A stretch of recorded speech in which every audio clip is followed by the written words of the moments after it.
পটিয়াবাসীর ঋণ আমি শোধ করা আমার পক্ষে কঠিন হবে, যেহেতু পটিয়া তেমন একটা বিজয় করেছে, প্রত্যেকটা 135 সেন্টারে আমাকে পাস করেছে, 113টা সেন্টারে 1,35,000 আমাকে দিয়েছে। আমার প্রতিদ্বন্দ্বী পার্টি পেয়েছে 28,000 কত, অর্থাৎ 1,00,000 কত হাজার ভোটে 5,000 6,000 ভোটে আমি আমার বিজয় হয়েছে।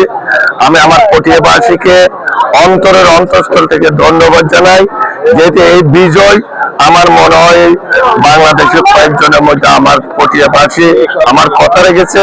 পটিয়াবাসীকে বলেছিলাম এই আসনটা বিপুল করে বা আমাদের চেয়ারম্যান জনাব তারেক রহমানের উপহার দিতে হবে, সেই হিসেবে পটিয়াবাসী কথা রেখেছে।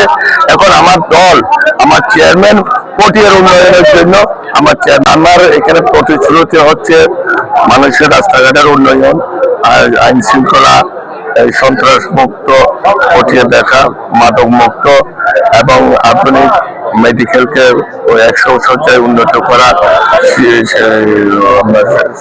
কি বলে আপনার শিক্ষা খাতে আমাদের এখানে একটা ভালো উচ্চ বিদ্যালয় সরকারি নেই, এগুলি করার প্রতিশ্রুতি, কারিগরি একটা বিদ্যালয় করা, এগুলি আমার প্রতিশ্রুতি আছে।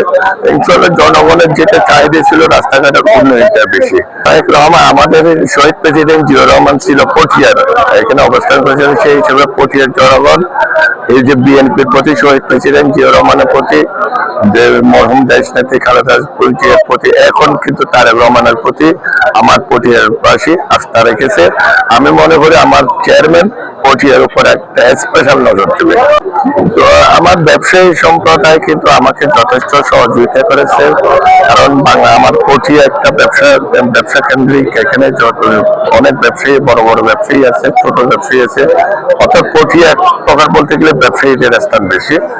আমাদের যে পরিকল্পনাটা আছে এখানে একটা শিল্প নগরী, যেহেতু আমার ইউনিয়নের 2টা ইউনিয়ন অলরেডি, খাবলিজদ্বীপ ইউনিয়ন এবং কোলাগড় ইউনিয়ন, এই ইউনিয়নে কিন্তু অনেক শিল্প গড়ে উঠেছে।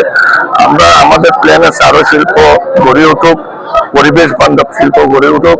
এই শিল্পের মাধ্যমে আমার পটিয়ার যে শিক্ষিত যুবক সমাজ আছে তাদেরকে এখানে কর্মসংস্থানের ব্যবস্থা